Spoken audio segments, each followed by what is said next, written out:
Welcome back to Vision Casting Experience 2017. For today's lesson, you'll need your official workbook, your goal worksheets, and last but not least, your journal. Well, hello there, ladies, and welcome to Lesson 4. I am excited about Lesson 4 because today we are going to talk about the nitty-gritty of how to actually achieve these goals this year in 2017. There's a riddle that you've probably heard before, and it says, what is the best way to eat an elephant? And surprisingly, the answer is one bite at a time. Well, that's the same thing that we're going to do with our goals. We have some big goals. We have some big dreams, and that's awesome. But guess what? We cannot tackle them when they're that huge. There's so many different steps that are going to take us from where we are to where we want to be. And in order to get there, we're going to dissect these goals. We're going to take them apart and break them down into actionable steps. In this lesson, we're going to cover how to break down your goals.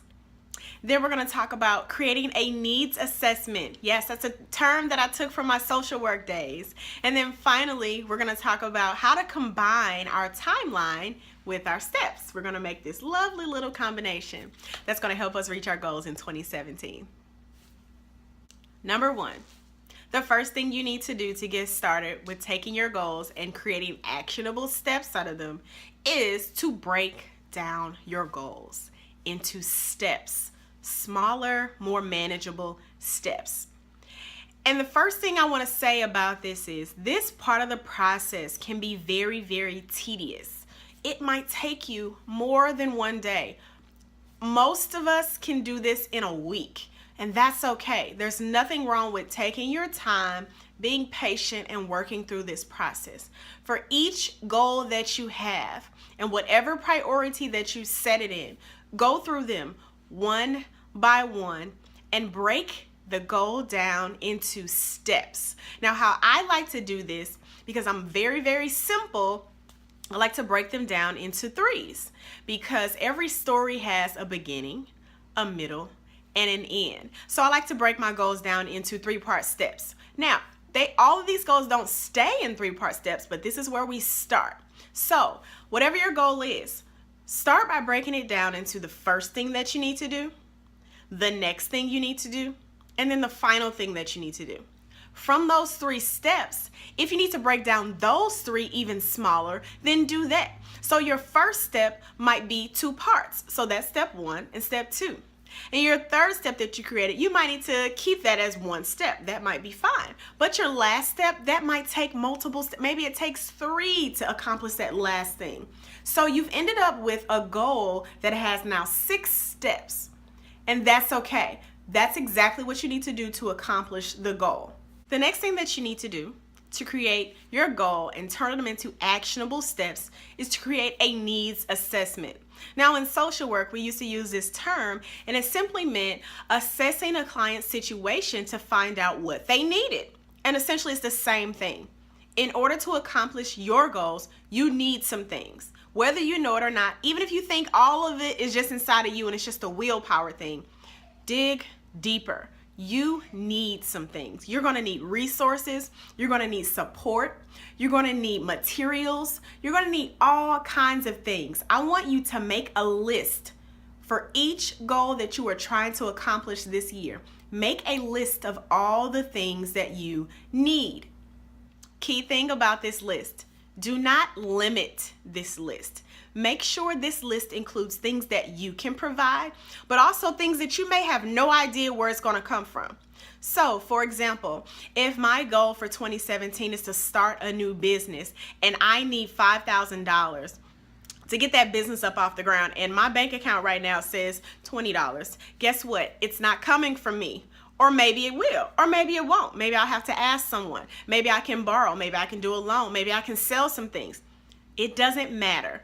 Make your list. Do not overthink it. Do not try to figure it out. Just make the list of everything that you need. And we're actually going to use this list for next lesson. So keep it in your journal so that you'll be able to reference back to it, because this is a very significant part of the process and taking your goals from just set goals on a piece of paper to actually achieved goals this year. The third thing that you're going to want to do to help take your goals and turn them into manageable steps is to create a timeline that goes with your steps. So, last lesson we talked about thinking in time, and you thought about a timeline for each of your goals and how much time it was going to take to reach them. Well, the steps that you just created with the two previous tips, you're going to take that and combine them with your timeline to create exactly your plan of action. This part of the process also might take some time. Start by taking a look at each timeline and then take your steps and try to plug them into the timeline. One thing to consider during this process is, again, your flexibility. Be flexible. If you see your timeline is a little bit off and it doesn't fit with your steps, make changes. It's okay. This is the time to be reflective. This is the time to be flexible and make adjustments. There's no problem in doing that. Take your time, work it out. I actually advise you to do this in a journal. Do this whole entire process in your journal because it's going to be a lot of scratching out and a lot of corrections and erasing. That's fine. Then in your workbook, there's a page called your goal worksheet. When you're done with this process and you've added your timeline to your goals and your steps and they all work together, use your goal worksheet as your finished blueprint that you can look at throughout the year that simplified the process and you've gotten it all simplified and on that one sheet. Do that when you're complete. In your workbook, I have a couple of examples of goals that I've broken down into steps.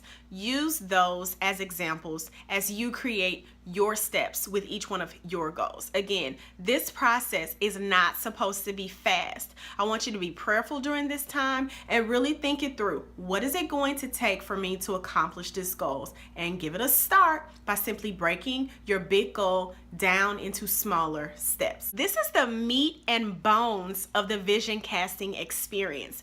Do not skimp on this process. This is where we go from just having dreams that could dry up like a raisin in the sun or having achieved goals. You're going to need some support during this time. You're going to need physical time to carve out of your day to make this work and to do these worksheets. Take the time that you need, but also keep ultimately in mind God's will for your life. God wants you to be successful in whatever your heart desires. And our goal is that our heart lines up with the heart of God.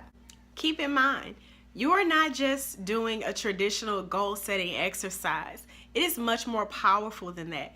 You are a child of the King. You are God's chosen, and He has so many plans for your life. There is something that separates you from everybody else and all their goal setting of this year. And I want to read something to you. It comes from Philippians chapter 2, the 2nd through the 5th verse. And it says, "Don't be selfish. Don't try to impress others. Be humble, thinking of others as better than yourselves. Don't look out for your own interests, but take an interest in others too."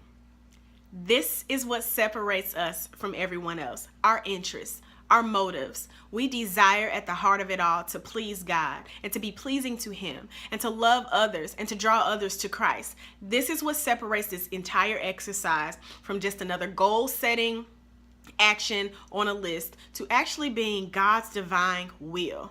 Don't take it for granted. Know that what you're doing is powerful and God will meet you where you are and give you exactly what you need to be successful.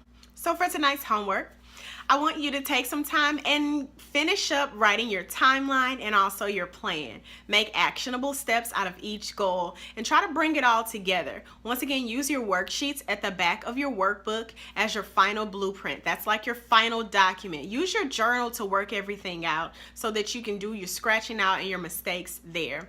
Tomorrow in lesson 5, we're going to get just a little bit more vulnerable as we talk about the big ask. But until then, I pray blessings on your life and peace over every situation that's on your heart right now. See you tomorrow.